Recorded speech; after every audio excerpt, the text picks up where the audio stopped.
Welcome to the About podcast. Here we explore your financial health in simple and easy to understand ways. Well, hey everybody, welcome back to the About podcast. This is Jeremy Scott, one of your hosts here, and joined ably, as always, by Roy Hucke. How you doing? I'm wonderful. Excited. Me too. We have a repeat guest. Yes. Which is always exciting. So this is a holy grail for you because I don't believe we've had a repeat guest. Ooh. Have we? No, we have not. I don't think so. This is the first. Yeah, I think she's our first. Yeah. I'm honored. Thank you. Many firsts. Many first, and Actually, she was our first guest ever, by the way. Was she our first Yes. guest in the old studio? That's right. Yep. Yeah, we've come a long way, baby. We've Yeah. come a long way. We Day are, of we are firsts. happy to have you, Sandy. I'm happy to be here. Yeah, formally introduce her, though. Let's go. Yeah, let's go. All right, so we are welcoming back Sandy McMillan of Andagio Destinations.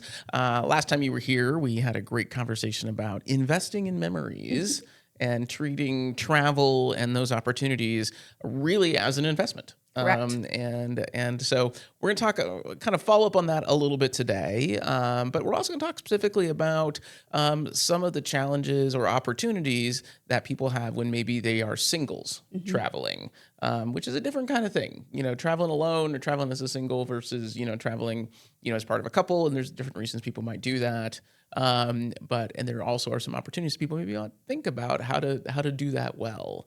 So I think that's what we're going to chat about. But I know that we were talking before we hit record here. When you were here last time, I had just gotten back with my daughter from a trip that we took. We took both of my kids on trips when they turned 13 to London, and that was an amazing experience. And as we sit here recording this, my wife and my stepdaughter are preparing to leave for Italy on Monday, and in an investment of memories as well. Good. So it's good to have you back. Thank you. It's glad to be here. Thank you. So I think it's always fun, though. So would you tell people how you came up with Andagio? Because I think it's a fun story. It is a good story. So during COVID, I knew I had to rebrand my business name. And I have a wonderful client. He's I think his birthday was actually yesterday. I think he turned 95. Oh. And every year I would send him, he loved Scotland. He likes whiskey. So he and his son would go to Scotland on whiskey tours quite often. But anyways, nice old guy. So one morning I called him and said, David, I need to rebrand. And I want your insight. He's just really a knowledgeable retired lawyer. He's just a neat guy. So we met for coffee. Took our masks off so we could actually talk and drink coffee. But he had a list, which I knew he would, of words that he had been contemplating to make this name. And he wanted to make it unique to what I do. And he came up with 2 Italian words that we married together to create a new word. So the Italian words, and I'm not Italian, so I won't pronounce them correctly, but andare, to go, viaggio, travel. So we put it together, it became Andagio, to go travel destinations. So that's how I came up with that name. I love it. It's all about travel. And you have been to a lot of destinations. I have. I've been with you on a few. Just full disclosure, everybody, I do travel with Sandy and her crew. Yep. And many different eclectic characters. It's always a crazy time, but I have. And getting ready actually May 30th to host another women's annual trip. Yeah. Off to Edinburgh, London, and then 10 days in Ireland with 19 women. You're a saint. Nice. Please pray for me. I don't know. It sounds like I love that part of the world. It sounds like fun. It's going to be fun. The ladies are excited. And I think travel is interesting now. I think there's, honestly, with the world the way that it is, there's a lot of places maybe people don't want to go. Some of the more exotic places, you're like, maybe not so much. But there's still a lot of opportunities out there and a lot to see. That's perfectly fine. I mean, and so I think that's great. We're going to be in Roy's subject matter expertise, maybe a little bit more than mine, because I've not actually done a lot of solo travel. Usually it's, it's with family, with my spouse, with my kids, that kind of thing. So I'm actually kind of curious, when you say, I know, Roy, you've done a lot of travel with her, but I know those were part of group experiences.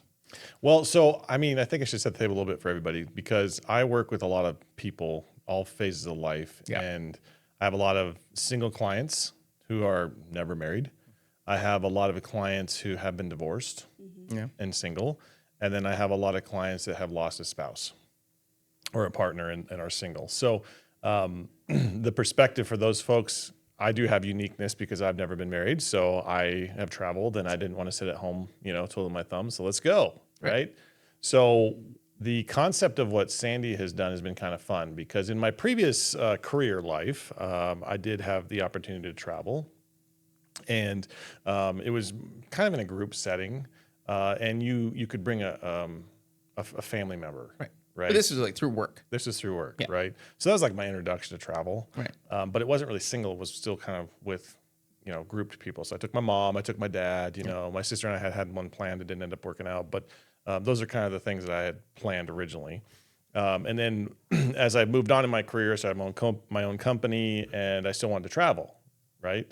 And now I'm paying for all of it. You think you're receiving a perk from a company. You're technically paying for it, but it doesn't feel like it. Right. Yeah. And now it's like, well, I'm actually writing the bill, right? I'm paying the check to pay the bill. So I started looking into options. Sandy and I have been in connection for many, many years. And I just talked to her about it. And I think the first trip you actually helped me with was actually when I was still at my old company. Correct. And I went to New Zealand. I think Correct. was the first Yep, one. that was the first one. And so the destination portion of it was in the Queenstown area on the South Island. Well, Sandy and I talked and got together, and she had some clients that had gone before. And I flew into the North Island on the northern tip, Auckland, and got a car and drove the entire island down to Wellington, the port city, capital city. And I also got to see the Hobbiton. Yeah. Yep. And it's a real place, everybody. You can actually go see where the Hobbit holes are from the Lord of the Rings. And it's in the middle of a sheep farm. And I did that whole portion by myself. And that was about a week. And then I took a boat across from the North Island to the South Island. And got a new rental car on the other side. And then the South Island kind of had like wine country in the northern part of it. So Sandy kind of made a little bit of a, kind of a journey, if you will. And I ended up in Christchurch, which is the town that had all those earthquakes. Yep. So I was there in this is like 2016, actually. Yeah. I know vividly because I had an exam that I was taking for my CFP and I was studying on the road.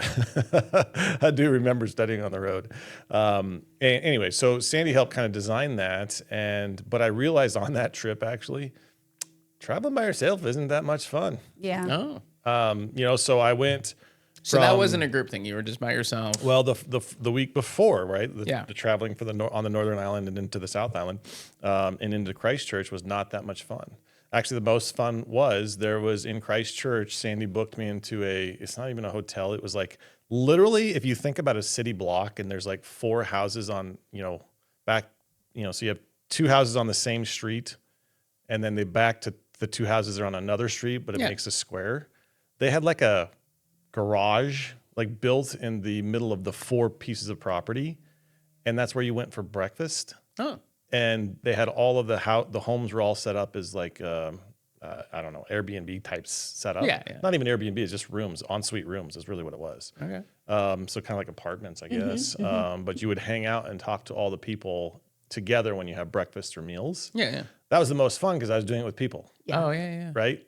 I went to a restaurant down there by myself one time on one of the stops, I guess. And you're just kind of sitting there. You don't really, you don't really connect with people and you're in a different culture and yada, yada. So it's just an interesting experience.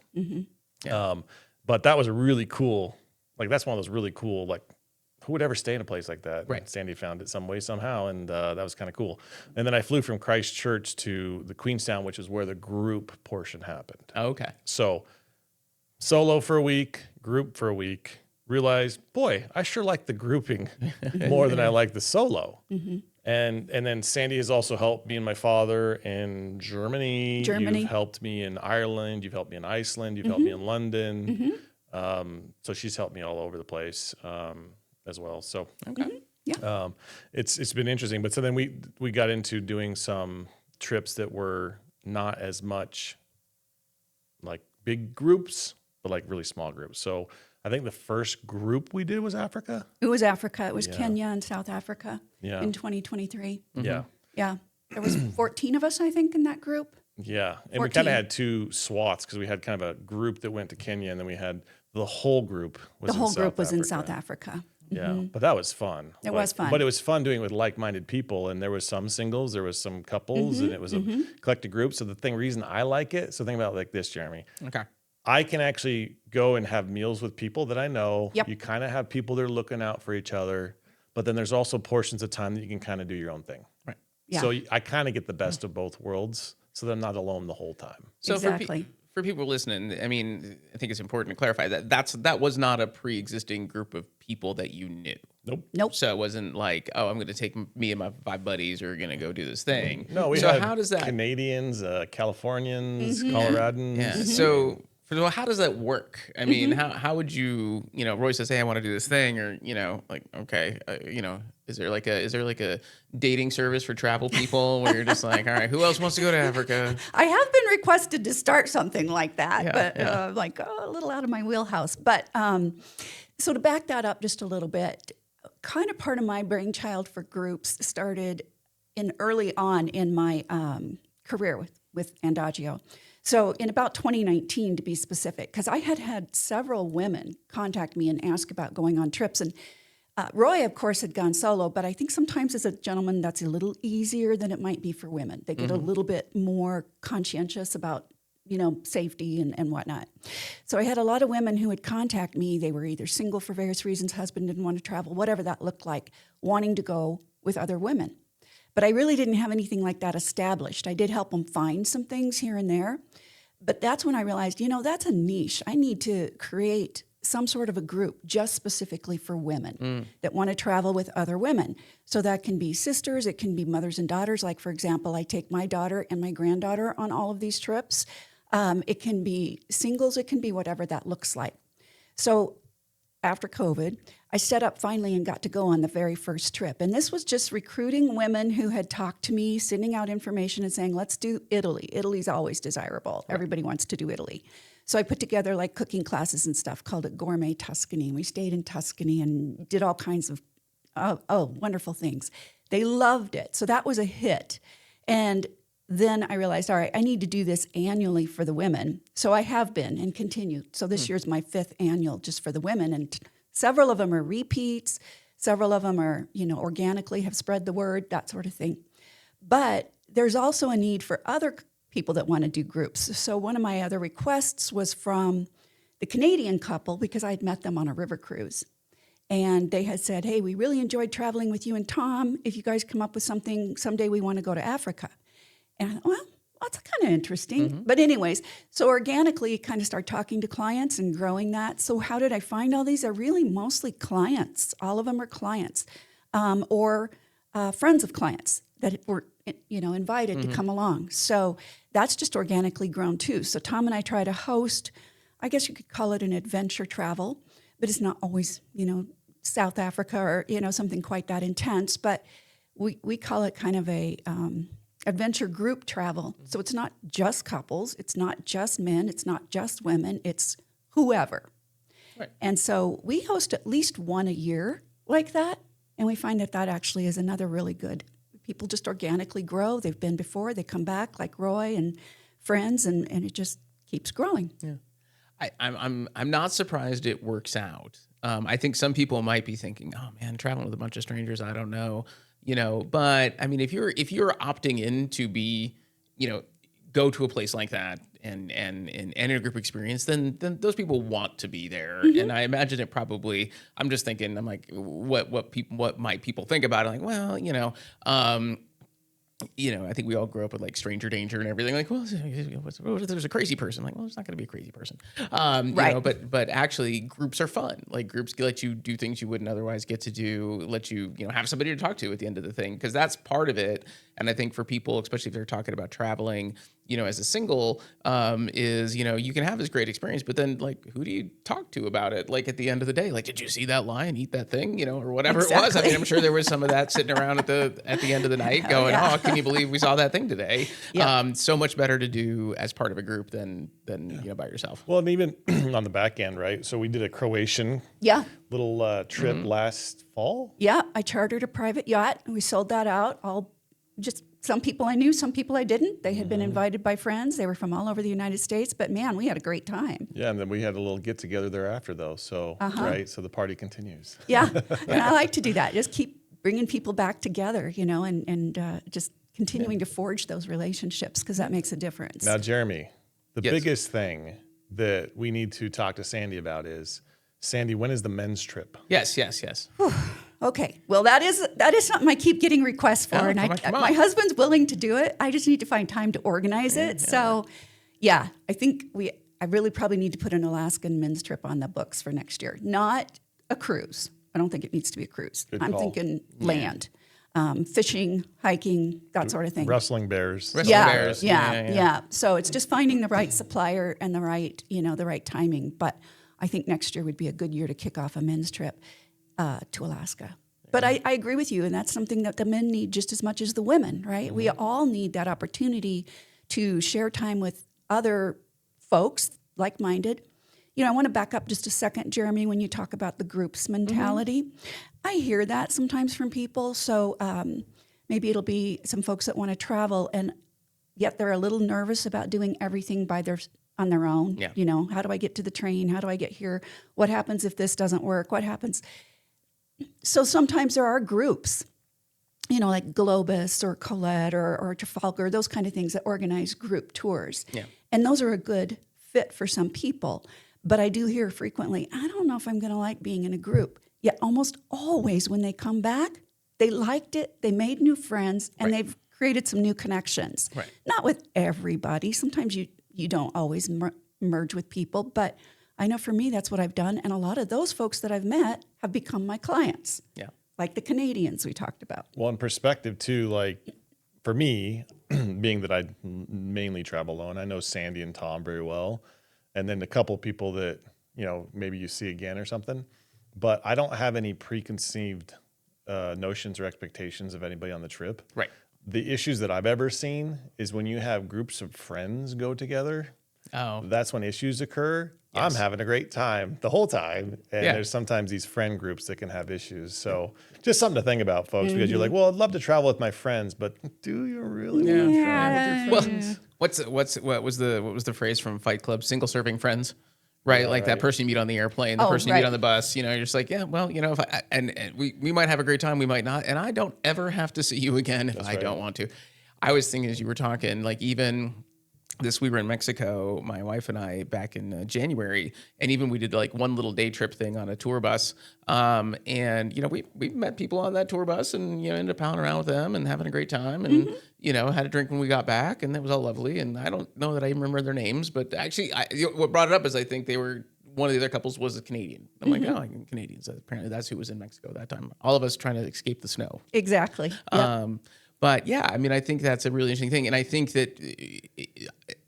for some people also, when they think about group travel, they may think about like tour groups, kind of the more conventional version of it, where, you're on a bus and you're, doing this, package thing. But nothing wrong with that if that's what you want to do, but there's other options too, because what you're doing, and I know what Roy's talked about when he was doing it, is not that. It's not just get on your tour bus and follow the guy with the flag. No. It's there are other options outside of it that are maybe, that have a little bit more, adventure to them, or whatever, a little less, pre-packaged per se, but you're not, but not so much, you're not doing it on your own. Exactly. Well, and some of those prepackaged, I do use a lot of those for my women's trips, but I can sell them all out. So it's just my group. Yeah. And then I can customize some things. So again, it depends on the scenario and how you're pulling it all together. But for me, I'm really high touch in these groups. So I don't, I plan a lot of different details and things that maybe folks don't think about. But it's a high touch group, which means too that I pretty much get to know everybody who's going, at least superficially, before we step out the door together. Because to your point earlier, I've had a couple that are no longer invited. They're off the invitation list. Well, that happens in anything, right? But that's exactly. So there's been a lot of, here's kind of how I like it. And this is kind of my learned experience, let's say, right? So let's say you go into a city And sometimes you can have something organized. And a lot of times that organizational piece is more of a, hey, let's do a tour of the city. So you at least have an understanding of where things are at, kind of how it's laid out. And then when you have some free time, you're like, oh, I want to go see this, or I want to go see this. And it gives you some ability to at least have your bearings and know what's available in the city, right? So that's kind of a lot of fun. And also on a whim, nice thing having a Sandy with you too is that when we were in South Africa, where we were flying out of, what town was that? Up in the middle of the country. Nairobi? No, in South Africa. Oh, Johnston or Johannesburg? Johannesburg. I was forgetting the name of that. Johannesburg. So we had a late flight because that's the way the flights leave South Africa. So we couldn't be in our hotel any longer. So a part of the group just hung out at the hotel at the pool. Just sat around, drank, I'm sure. I'm sure.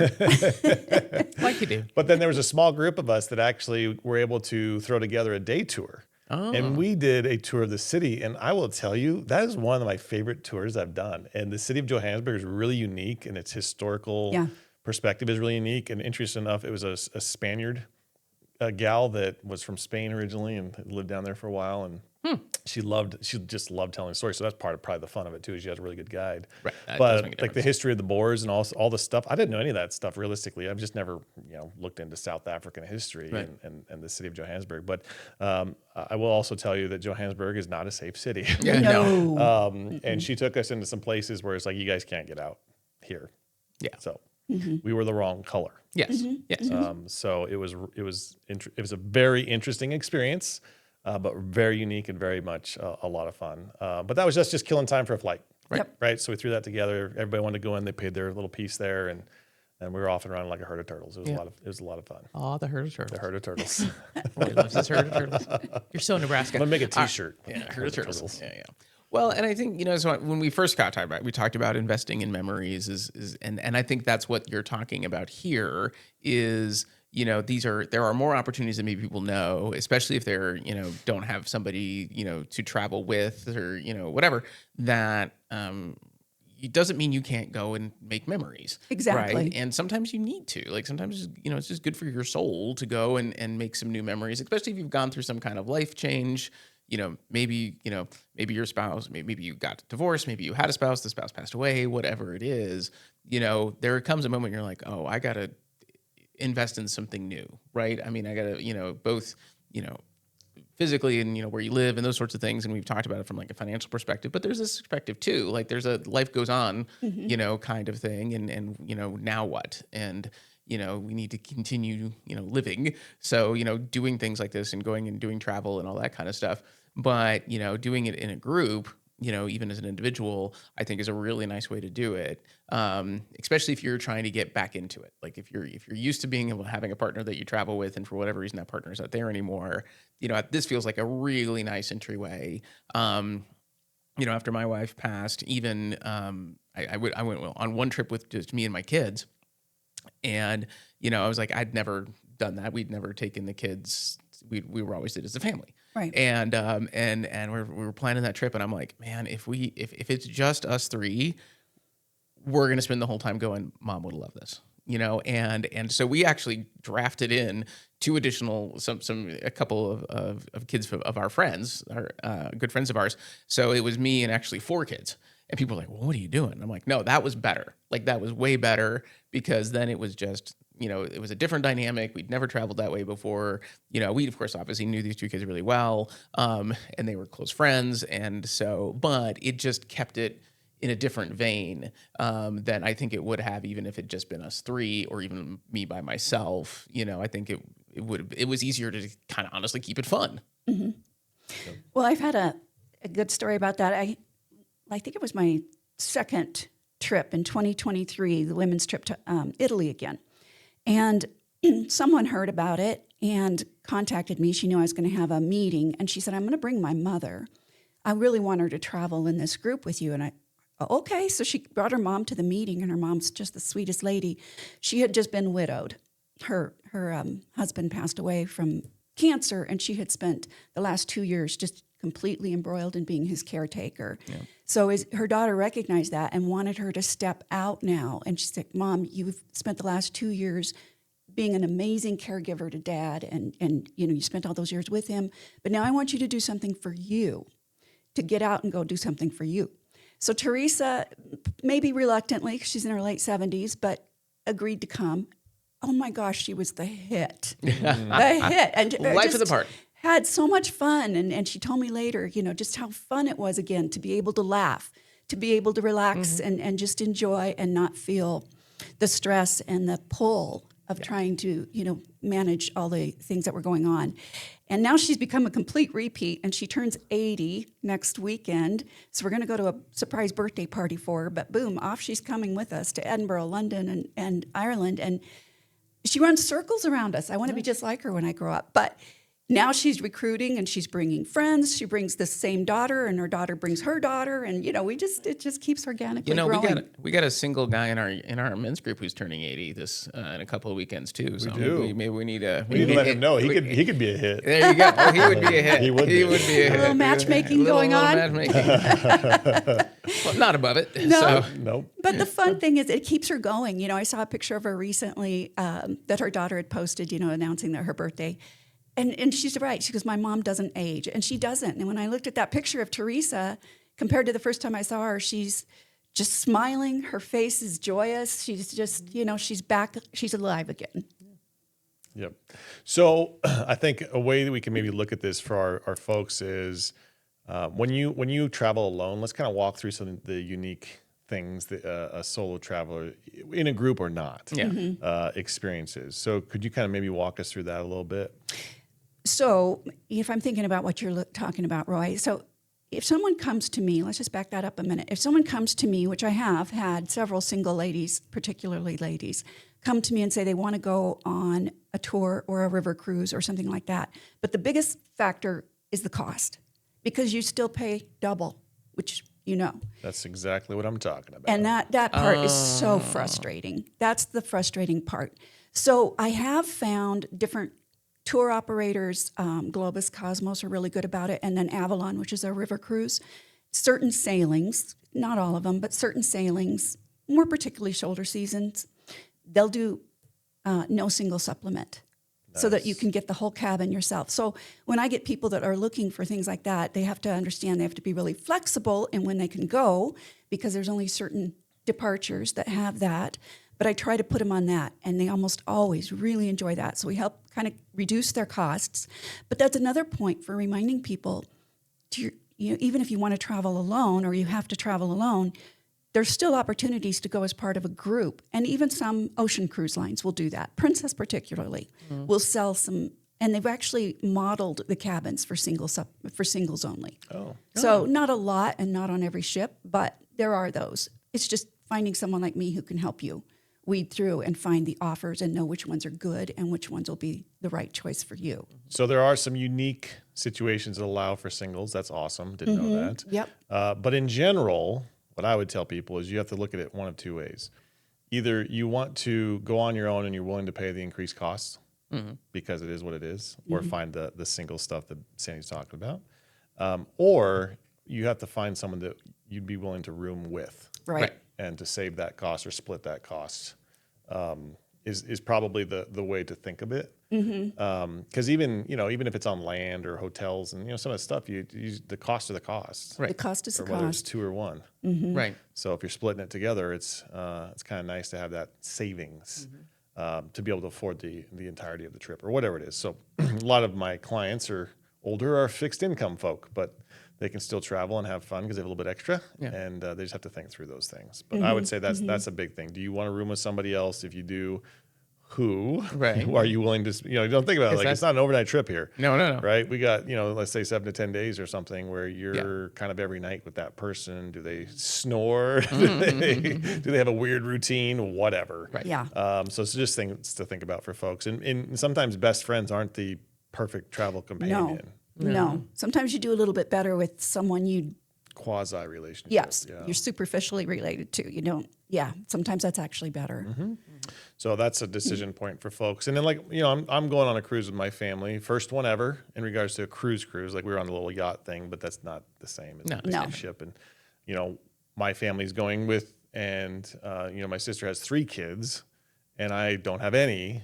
and I'm paying for 2 no matter what. So my nephew's staying in my room, and I'm paying that cost because I'm paying it anyways.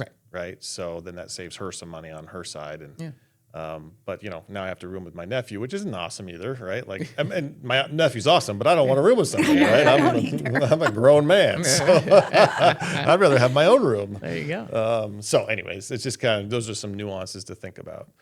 But otherwise, you're probably the rooming is the biggest thing, right? Because your air travel and those kinds of things are all one-offs in regards to per person, and no increased fees for that. No, it is the rooming, and so like on a lot of the women's trips, there's like Teresa and a couple other gals who come on all of them that go ahead and just pay the single supplement to stay on their own, and that's fine. They prefer that. But I've also had others who've come to me and said, I would like a roommate to share the cost. So if you get another single lady that wants to potentially do that, and I've put them together, matched them together, and they've related and decided, yep, this is a good fit, and, shared the room. But it's really up to the individual. One interesting thing I've heard people say is that they meet their travel buddies when they're traveling. And then they're like, let's do this again, or do something different together. But then they kind of travel with their travel friends. And and that might be a way of finding someone that you could actually tolerate rooming with as well. Exactly.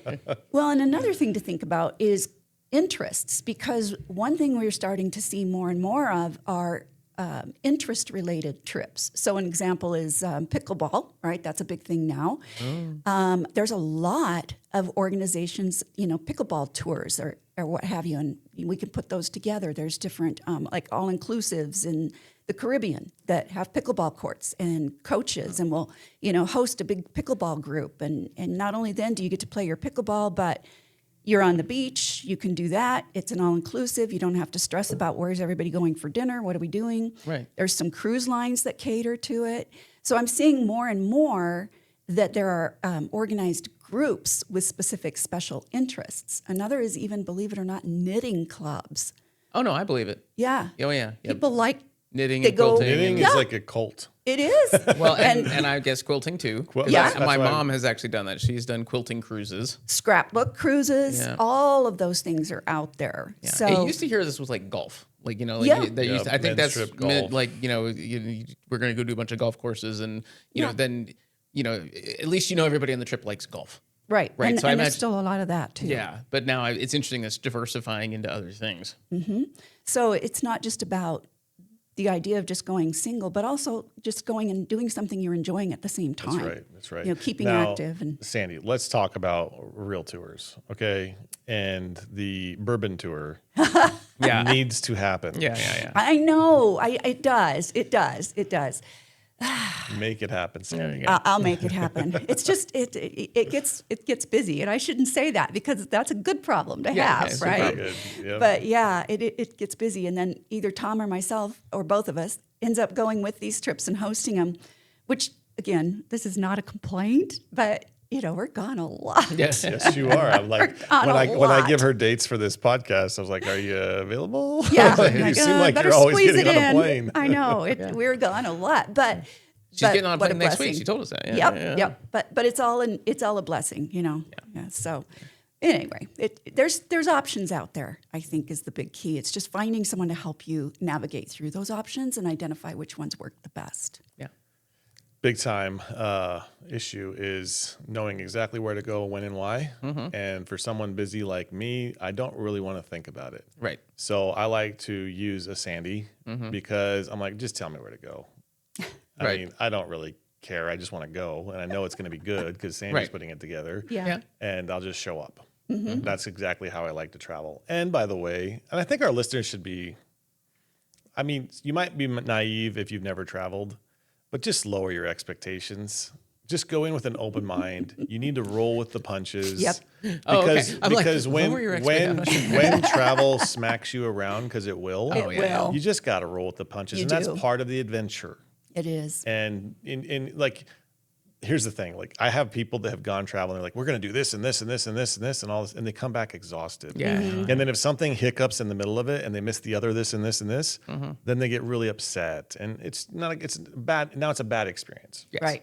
Right. So you want to have some ability to have some free time. You want to have some ability to just enjoy like the culture of the city you're in. Just even Right. sitting on out on a sidewalk cafe and just watching people, that can create a really cool experience. And I don't want people to go and travel and be disappointed and just think I have to have, I'm never going to come back here and I have to see everything. Well, that's true probably, but you need to also balance that with, if you do everything, it's going to just drive you into the ground and you're not going to enjoy anything because you'll be so tired. Right. It's true. That's true. When we took our trip to Mexico in January, it was like we the way we had to do it, we only had a limited options for where we could stay, which was actually kind of nice because there's honestly too many. There is. And then you're just like, and I'm like, but the way we were doing this exchange thing with we had like 3 options. Like, well, that one, we'll take that one. And then we very intentionally did not schedule a bunch. Like we got there and the concierge was like, well, you can do this, this, this, and this. I'm like, no, we're just gonna sit on the beach right over there. Thank you very much. Exactly. And we did some stuff, and we did a one day long trip out and everything, and that was fine. But very intentionally left a lot of blank space because I think that's also the fun part. You get to wander around, you get to see people, and you get to learn the place and figure out what the grocery store is, and I like that kind. And also evaluate where's your energy level at, right? Because you might be like, hey, we're let's go do something. Yeah, we'll figure it out. Or golly, I just need a nap. Yeah, right? Exactly. And that's what jet lag and things like that you're going to be dealing with when you're traveling. So you need to kind of build that in. And one of the things I like about kind of how you approach it, Sandy, is, and this actually saved my bacon one year, where I was flying to Africa. That was actually our second trip? No, that was Kenya, I think. That's right. It was It was Kenya. the first one. To go one day ahead. Can you explain why? Yes. Oh my gosh. I coach people constantly, especially, if you're joining a group or something. Always fly in and stay one night ahead. Always, especially with a cruise or any of that. And invariably, something's going to go wrong. So if you give yourself a little time cushion, come in at least one day early. Even if something goes wrong and you don't make that early day, you get in the day you're supposed to get in. So you've built in a little cushion. Plus, if you're traveling internationally, you need a little time to get your body, turned around on the clock. I had a great example right this minute. I have a lovely couple on a river cruise in Germany. They chose not to fly in the day before because their flight was going to land in Amsterdam, where the cruise took out of, at 8:30, and the cruise didn't depart till 3:30, so there's plenty of time. Nope. They missed their flight in Chicago. They missed their connection from Denver to Chicago. The plane was delayed in Denver. They missed the connection in Chicago, which was direct to Amsterdam. So then they were rerouted through Reykjavik and then down into Amsterdam, barely got to Amsterdam at 4 o'clock. The river cruise company knew they were coming. Fortunately, they tell people you have to be on board by 3:30, but they don't actually sail till 5. Okay. Barely by the skin of their teeth made it. And they wrote me a lovely text and said, "You were right." I said, Well, because honestly, worst case is you get there a day early, and then you get to spend a day, and then you get to acclimate. And I don't like really frantic travel days. I don't either. I don't Neither. either. So I have an example of that too, where I was flying to Nairobi, and I went to DIA, and my flight was connecting in Dallas, and I had like a 5-hour layover too. Like it was a long layover. But again, when you go international like that all the way to Africa, the times are just weird like that. So I was supposed to catch the flight. I think it was like a 8 p.m. takeoff or something like that from Dallas. Well, my flight in Denver was like 11 a.m. or 10 a.m., something like that. But I'm on the flight. They've already given you the drink to sip on or whatever, and we're like, we're gonna go, right? Nope. Next thing you know is they had to get us all off the plane. There's really this is probably the most frustrating about travel in general is airlines. Yes. Because you don't know why. Airlines. There's no information. Right. We have no idea why we're getting off the plane. And then they're like, well, hey, we're going to try and take off at, 45 minutes later. Then it becomes an hour later. Then it becomes 2 hours later. Then it becomes 3 hours. So like I could have rebooked on a different flight, different airline, whatever, just to get to Dallas to make my connection flight. But I'm just like depending on them to, they're saying we're going to take off.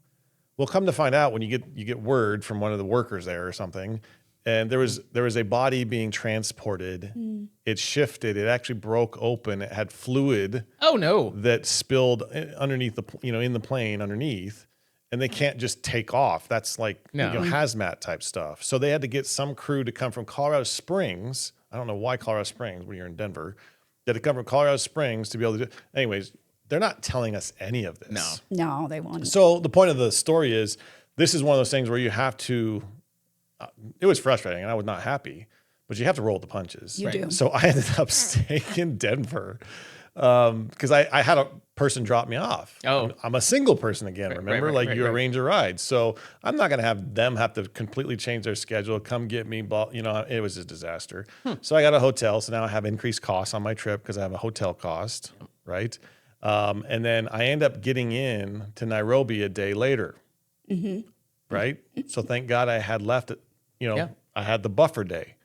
I didn't actually stay in the hotel the first night. No. I got there at like 2 a.m. And then we were leaving at like 7 a.m. or 6 a.m., something like that. 6 It was crazy. She was like texting me. And I'm like, I thought I set my alarm too, because I get in the room, I like shower, I go to sleep.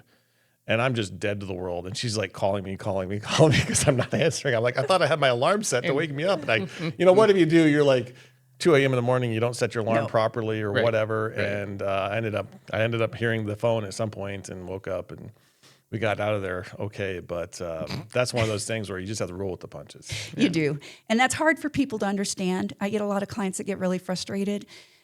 But it's just reminding them, this is life. It's what happens. And you can't control it. You can only control how you respond to this. You can't. So many of them. And then they get frustrated and they just cancel their whole trip because they can't deal with the frustration. And it's usually the plane.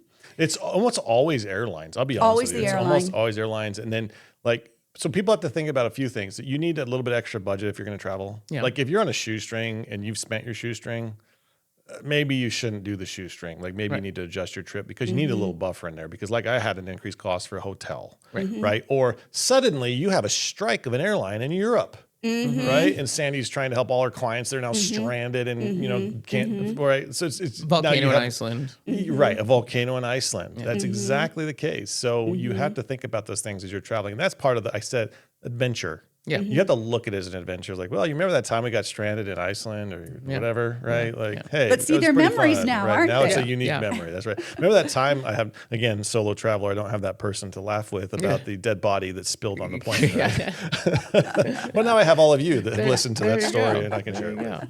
I wasn't expecting dead body in this podcast. That's right. That's right. That was new. Yeah, that was new. Well, and I do think, and in that framework of investment. Right. I mean, you are making an investment and you want to make sure you've got the budget and the bandwidth to one, deal with things when they come up, maybe on the negative side, the hotel, but also opportunities that come up that you weren't expecting either. Right. I know when my daughter and I did the trip to London, we planned some of it. We didn't plan others of it. And there's a lot of stuff that we didn't know we wanted to do until we got there, even though we could do until we got there. And so thankfully we kind of had a pot of extra unallocated money. So we're like, okay, I guess I took her to one show in the West End and turns out she loves live theater. I'm like, oh, I didn't budget for more. I mean, I didn't plan for more, but I'm like, well, I guess we can try to figure out how we can get some more theater tickets. Sure. And so, having that little extra buffer, I think is also helpful for that, both for unexpected, maybe negative things, but also like weird little opportunities, like a, random tour in Johannesburg. I'm sure that cost you something. Yep. Making sure you've got, that little extra cushion to say, hey, we're gonna, have a good time here. Take advantage of the opportunity because I'm probably not coming back. Exactly. Yeah. And back to some of Roy's talk about the flexibility, I do try to remind people, even if we're together as a group, this is your vacation. Okay, so we may have some scheduling things. Some of it we don't have control over. We need to be moving between point A and point B, so you do have to be there for that. But if we've got a day and there's something you're not interested in doing, or your body's just asking you to relax, or you want to do something entirely different, this is your vacation. Customize those free times for what you want to do. You don't have to participate in everything, So I think people tend to forget that too. There could be some extra cost if you decide you want to do something more and it's a different, like another theater show or something. But otherwise, it is still their vacation. And I always remind them, no matter how big or small the group, you've got options. You do. So whether you're in a couple, whether you're single, I think some of the things to just think through are we can travel It doesn't have to be 5-star. No. We can budget it. Right. You just have to have a little buffer in your budget. And if you're single, which a lot of my clients and almost, all married couples will someday be single, unfortunately. Right. And you're going to deal with this. So, but don't just sit around. You can still live life. You can still do life with like-minded people. People have also lost somebody. Right. And have a really great time. And I will tell you, when I went to Croatia, Sandy got mad at me one night What? because we were being too loud. Oh, you were. It was so loud. Allegedly. Oh, I don't Roy? believe it.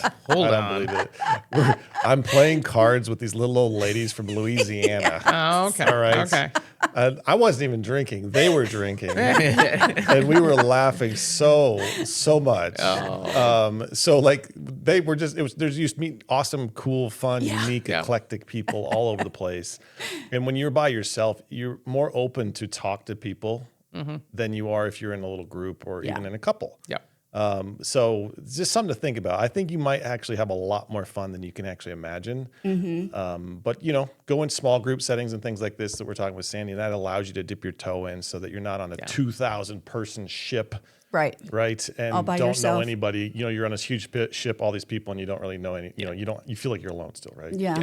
Yeah, I think I think there's, what I'm hearing a lot of is that people are going to self-select into things that are interesting to them, and probably others who might self-select into that same trip are going to be, there's going to be some similarity between them. Or look for I like the idea of like, if you're really into pickleball, you're really into quilting, you're really into everything, it's those opportunities exist as well.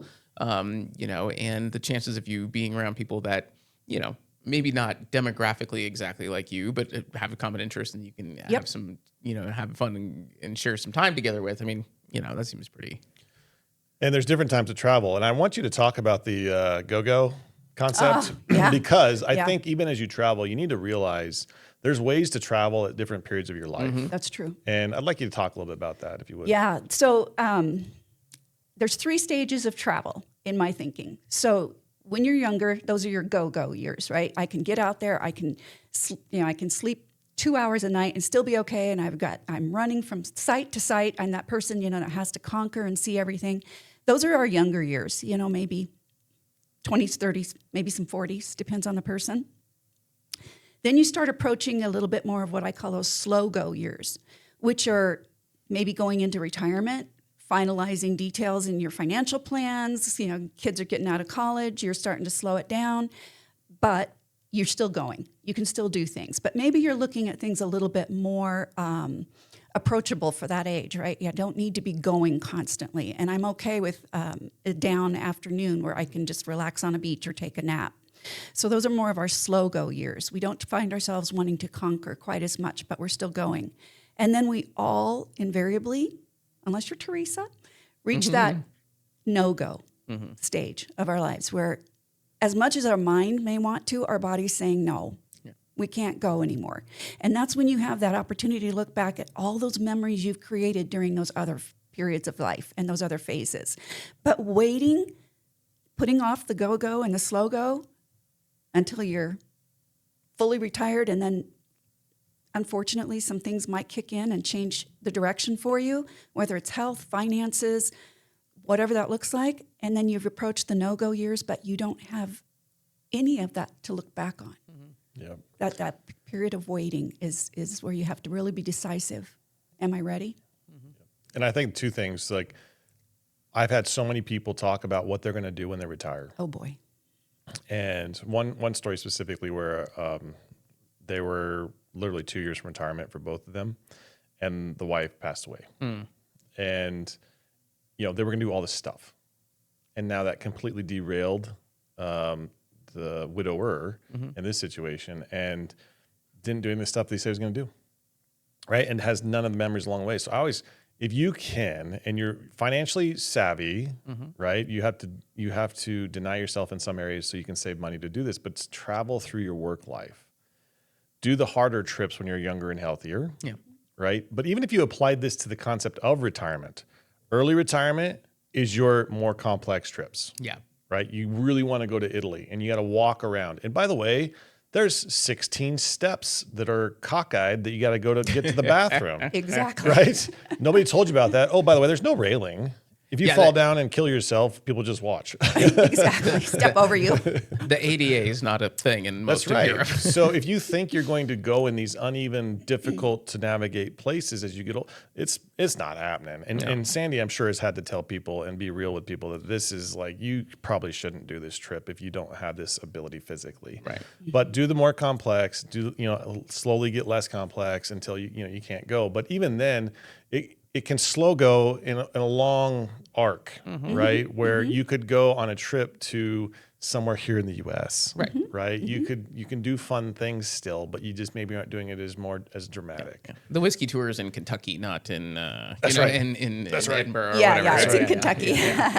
Which just sounds great. Either way, Fewer stairs. Yep. fewer So stairs. I just want to encourage people to think through that. If you do have any, don't always wait for everything. You got to budget for it. You got to be able to afford it. It's got to make sense. That's the thing, and when we only had when my kids when we were taking on these trips, we saved for a while for now Emily and Lillian doing it. Like we had 2 years, and it was kind of hard.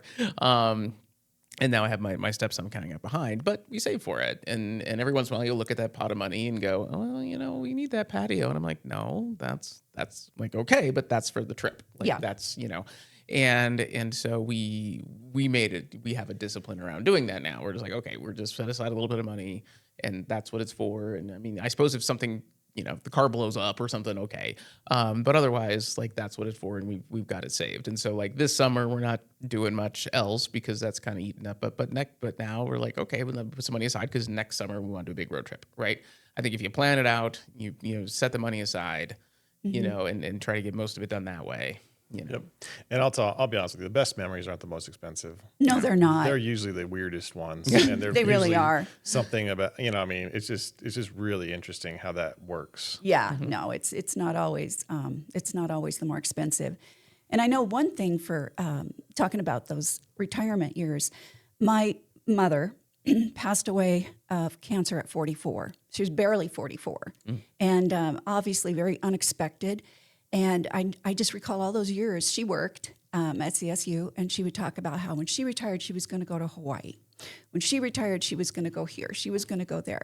Never, of course, did, but it was always that, in her generation, that goal dream of was when I retire, I'm going to do. And as I was contemplating the women's travel trip, in 2019 and thinking about what should I call that division of the business, it should have a unique name. I decided to call it after my mother. Her name was Patricia. And Patricia, I kind of did some search on it, and in Greek, it can mean noble. And then it came to me, noble women traveling together. So that's the division I call the women's travel division, Patricia, noble women traveling together. And all the ladies get to hear that story. But the reason for that is don't wait. If you can, don't wait for those days. And it doesn't have to be that big, expensive trip. It doesn't. Some of our best memories with our kids were camping, taking a weekend and going camping off grid. Or honestly, some of their most fun memories when they were super little was taking them to Denver to a hotel with an indoor pool. Yeah. Yep. Getting pizza and sitting at the pool and letting them jump and play all afternoon. Those are some of their best memories. Well, even for me as a kid, we went to the dinosaur park in Rapid City, South Dakota that was free. Yeah. Oh. We just thought it was the coolest thing as little kids, Oh, yeah. Like, that's a dinosaur. Yeah. So, you don't have to make it extravagant. It can be wonderful. It can be unique, genuine, and a really nice memory for everybody involved. Well, and I think if you find yourself in a situation too where maybe you've done most of your traveling as part of a couple and now you're single for whatever reason on your own, that doesn't mean you have to be done. It doesn't mean you have to be done traveling or making memories and all that. In fact, it might be important, for your own mental health to get out and make some new memories. And there are ways of doing that, that can lessen some of the burden too.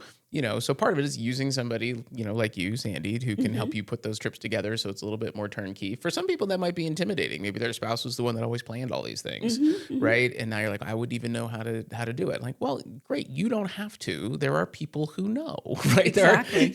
You've got Sandy and people like her who can, help you figure this out, and you don't have to go by yourself either. And there are opportunities for that as well. Yep. So I think, don't think that you can't do it anymore. Like, no, you can. Yep. Yeah, if you want to hear more about Sandy's story, because I think your story about how you became a travel agent, travel director, however you want to look at yourself, is really fun. And that's in Making Memories, the first episode, which is, I don't know what number it is, but early. It's early on, folks. Maybe don't judge us on our video. No. Listen to that one. Just listen, don't watch. To that one. But check that one out because it is pretty interesting. And I would actually tell you, a lot of you folks can realize like you can actually design your own retirement. And Sandy and Tom have done exactly that. And it's really fun to see and see you guys and all the fun stories you have. Yeah, because we're both retired. That's right. From our careers. That's right.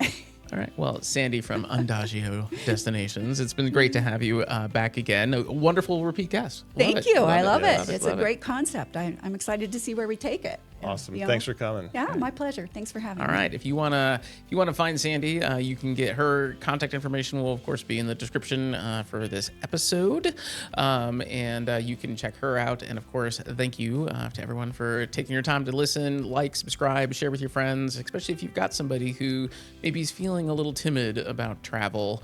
Maybe they're trying to do it for themselves for the first time. Share this episode with them so they know. Give them some permission to go and continue to have adventures because that's what life's about. Yep. All right. Thank you, Sandy. Thank you, You're Roy. welcome. Thanks, everybody.